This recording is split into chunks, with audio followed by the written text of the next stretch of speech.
time it's happened, New York has got an excellent high percentage shot. Hardaway for three.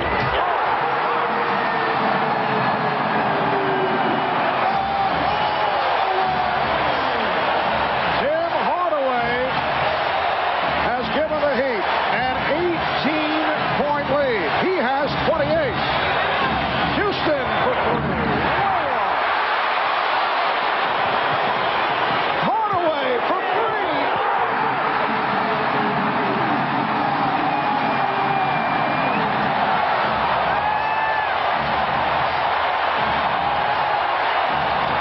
An extraordinary show being put up by Tim Hardaway. Charlie Ward. 71-52 Miami. Hardaway with 18 of his 31 in the third, and the crowd wants him to shoot again. Austin with the pick. Hardaway don't shoot, and this time slightly off. Houston with the save, finding Ewing. Good look by Houston, and the Heat up now 71-54. Tim Hardaway now 6 of 9 from three-point range. 18 of his 31 in the third. Hardaway lost it. And Ward comes up short as this third quarter concludes.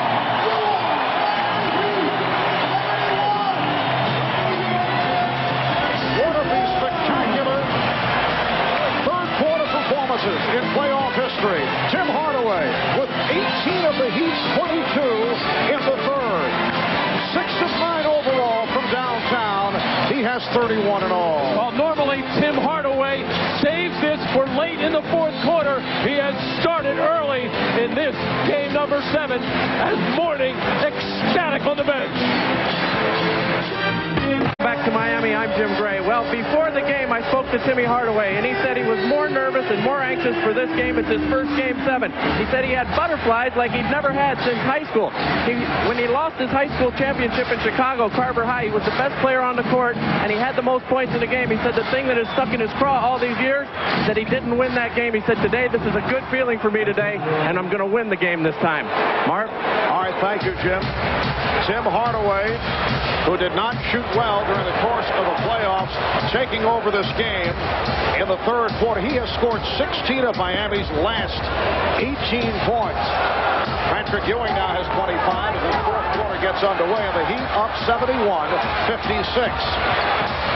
Buck Williams playing Jamal Mashburn very effectively. Last touch by Mashburn. Well, the Knicks did a good job of keeping the ball out of the hands of Tim Hardaway.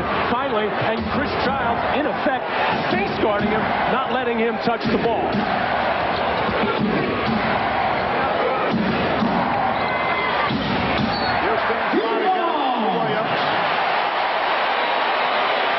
The Knicks' hope, aside from Patrick Ewing, is that Allen Houston can catch fire, and they are trying to set things up for Houston, but Miami has played him well. Houston has not shot well. 3 of 13 from the field. Rashawn Leonard, 3. Rashawn Leonard with only his second field goal. Miami with a 74-56 advantage. Well, the Knicks have committed their fair share of careless turnovers and then degree of difficulty turnovers. They are reinventing the stat. And the Knicks just 1 of 10 from three-point range, making 1 of 11. Trying to shoot their way back into it from three-point territory. Foul is called. That's 3 on Isaac Austin. Well, an extraordinary third quarter performance by Tim Hardaway. 7 for 10 from the field. You see the 4 three-pointers, and for a while there he had his way with Charlie Ward taking him to the basket. Ewing off a double team, had it kicked out by Leonard. The Knicks get a new 24. Tim Hardaway has etched his way into NBA playoff lore with that performance in the third quarter, accounting for 18 of Miami's 22 points in the third. Houston for 3. Allen Houston. And the Knicks now trail by 15 points. Miami opening this game with a first, an 18-0 run at one stretch in the first quarter, led by as many as 14 in the first, led by 17 at halftime. Austin. Good box out again by Childs.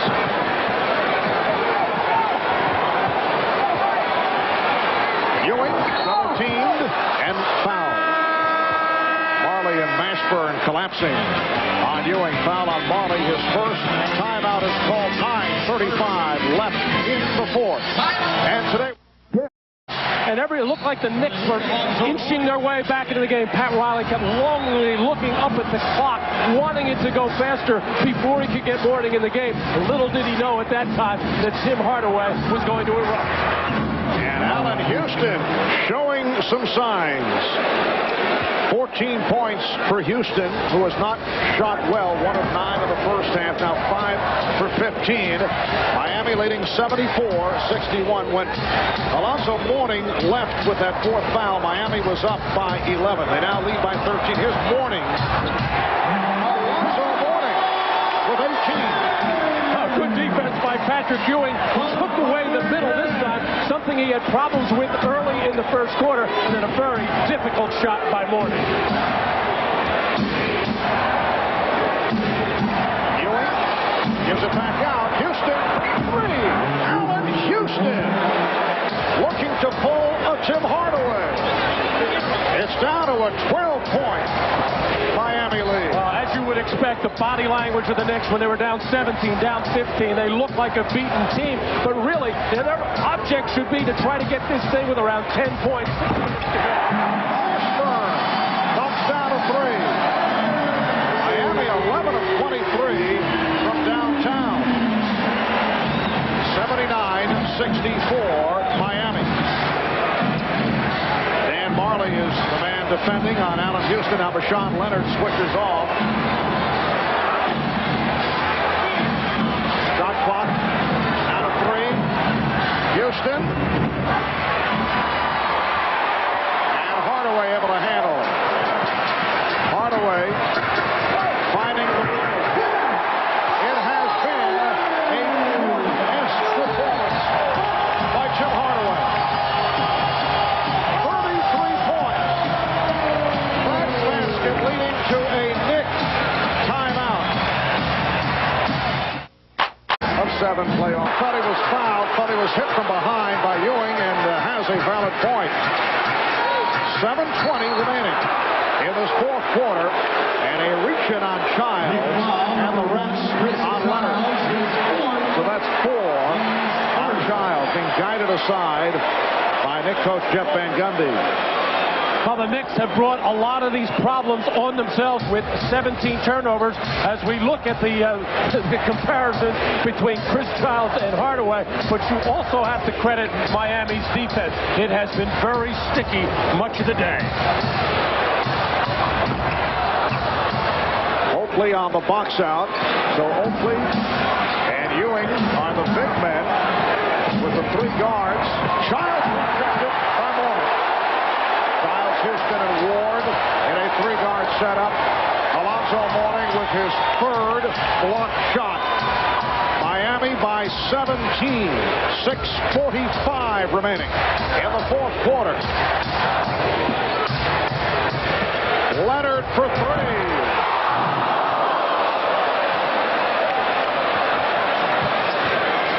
And Houston coughed it up. Another Knicks turnover. 2-on-1 and Marley was fouled by Ward. That was turnover number 18 by the Knicks. Well, the Knicks have the best field goal percentage against defensively during the regular season. The Miami Heat are number 2 in the league and right around 43%, which is what the Knicks are shooting today, mainly because Alonzo Mourning does a lot of that, protecting inside. You see where he leads with the shot blockers. John Thompson watching his 2 former centers at Georgetown, Patrick Ewing and Alonzo Mourning.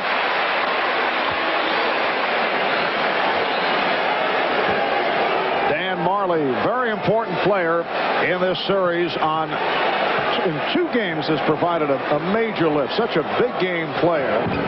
In his first year with Miami, after a 1-season stint in Cleveland, distinguished career with the Phoenix Suns. He's had much playoff experience. Had a foul called a reach-in foul. It's on Mourning. That's number 5. Alonzo Mourning with his 5th foul. Here comes Isaac Austin. Follow up on your point about Dan Majerle. The irony there is he was totally ineffective in the first 3 games of this series. An afterthought getting in with 2 minutes to go in the 3rd quarter in Game 4. And now he's a starter due to the absence of P.J. Brown. Patrick Ewing with 27 points. Pat Riley said he made a mistake. Should have been playing Majerle more frequently. And Majerle enjoyed that comment. That's another one of those my fault, but he had good reasons for not playing Majerle. He was ineffective with his shot and not very quick defensively. And the foul. Oh, Chris Childs has booted the ball to the crowd. Not a smart move, which has been part of the credo of this Knick team. And it's a technical foul on Childs. And Patrick Ewing, as one of the captains and the leaders, very quietly and calmly going over to Chris Childs and trying to calm him down. Now, if that were John Starks, I'm sure Patrick Ewing would be going over in a totally different fashion, mainly because those two have known each other many times. There's Childs with the little boot up into the stands, and Joe Crawford nailing him with the technical.